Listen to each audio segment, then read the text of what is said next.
Wait! Wait! And she's gone. No, no, no, no, no, no. Don't you go too. I mean, please, stay. Look, it's me. I know it's me. I was standing here thinking, God, it's hot, and I wonder what would happen if we increase the pressure in the condenser by 5%, and wow, your tomato plants have really grown. And the next minute, you both like, brush me. People don't do that unless they're sick, or, I mean, I was worried. Then you completely pulled the rug out from under me with, oh man, okay, I still can't even, okay, see, when you get to know someone, you make a model, right? In your head, a predictive model. I mean, you learn this when you're a baby. If I drop my spoon, someone will pick it up for me. If I smile, they'll smile back. It's like how you become a human. Then you differentiate people. If I bring up your mail, Miss Lydia will thank me, but you'll just grunt. So I learned that you like bringing it to her yourself, I think. Except if she's on the phone and you're having a garden day, then I know you're fighting and you don't want company. Mail stays in the mailbox. Sorry if that's creepy. But it's not creepy. It's just the model. That's how you know what to do. Like with people, you know what you want to happen. You do what the model says, gets that result. I wave, you wave back. There's the model for generic humans, but then you like customize it for each of the people you care about or have to interact with a lot. Most people are easy. The generic human model works with like fill in the blanks. When person A is stressed, he does thing X. Everybody's X is different, but it's all the same formula. So you don't have to guess. Not after like the third time, because it's in the model. Except Cecily. She's I don't know. It's like my model's broken. Like there must be 100 variables that I have never thought of because, I mean, I never know. Like okay, I love hearing her laugh. It's like lusty. I don't even know what that is, but it's exactly how she laughs. So you figure out what someone laughs at and you put it in the model. But then she doesn't laugh. I mean, at the thing I thought. It makes her sad, or then I'm not even trying, and bam, she's laughing so hard she can't even breathe. I'm always guessing. Everything I say to her is like, what's gonna happen? And when we're hanging out together, that's amazing. It's like, wow, a human that can't be modeled. I think it's why, I mean, I can't get enough of her. Also, it's why she can't come.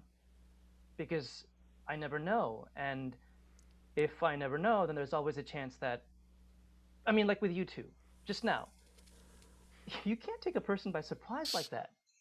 I mean, me? You can't take me by surprise.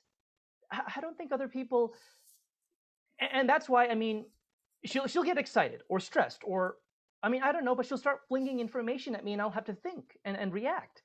And I won't know what's going to make me a good boyfriend and what's going to make me an asshole because I mean, I'm not that great at it anyway, and she breaks my model.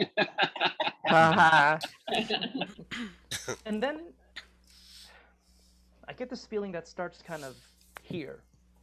It blows up like a balloon, and before I know it, I'm shouting, and I didn't even mean to. I taught myself to catch it early, slow it down, so I can walk away, or change the subject, or whatever. Sometimes I'm rude, I think. Maybe abrupt. Just not mean. Not like, you know? But when you guys, even just saying her name, I pictured her here, and I smelled her smell on top of all these smells. All of a sudden, she was just here. That shout blew up so fast, I couldn't intercept it. If she's actually here, and I'm distracted by how her head smells and when the sun beats down on it and how much I want to touch her, I really won't be able to.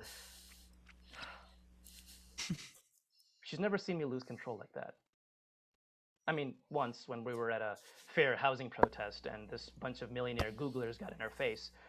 Okay, so there were like 3, but they were yelling, and Cecily was yelling, and my other housemates were yelling, and I lost it. Like this deep voice I didn't even know I had rose up and smote them. That's how my best friend Theo put it. That time it was badass. I didn't have to admit that I wasn't really in charge. But if she comes, I need you to uninvite her. No, don't. I don't want her to think I don't like her. The thing about Cecily, she's so vivacious. I mean, it's like no one ever told her about ladylike. I mean, it's amazing. It just it makes you smile to see how completely she's, I don't know, happy, irate, or indignant. I love it that she's never ever just, chill. At some point, she's going to want to talk about something I can't detach from. I mean, I might want to. Like, are we dating? Or, I don't know how she might tell me she wants us to have 3 kids and raise them in a yurt. Or she might give me a lecture on the patriarchal nature of pairwise couplings. I just know, whatever it is, I want to think. I'll need to sort out the feelings in some quiet. Except she'll still be going. And that's when it happens. I shout. And it, I don't know, turned into something else. We never get to talk about, are we dating and is that heterosexist? Because I couldn't stay vigilant with her in smelling distance. Because I couldn't catch that thing before it bubbled up and smote somebody. She can't come. I don't want to do that to her. I need you to call her back. Please. Don't tell her I lost it. Please. Don't. Tell her I'm great, in fact. Tell her I'm doing an incredible job of representing the company. Tell her I've totally convinced you that it's the safest refinery in the country. Whatever. Just make me sound like a total corporate shill. She'll hate me. She'll decide on her own not to come. How I yelled at you and Miss Lydia. I wish it didn't happen. It's embarrassing and mean and unforgivable. You need to call her to save her from this. Be kind. You two are the kindest. It was kind, what you did. Inviting her was, well, you couldn't know. But trying to help me have a love life? Thank Miss Lydia for me. And tell her she can stop. Because, I mean, it's like I was saying, I couldn't get into someone predictable. But I can't be with someone who's always breaking the model without,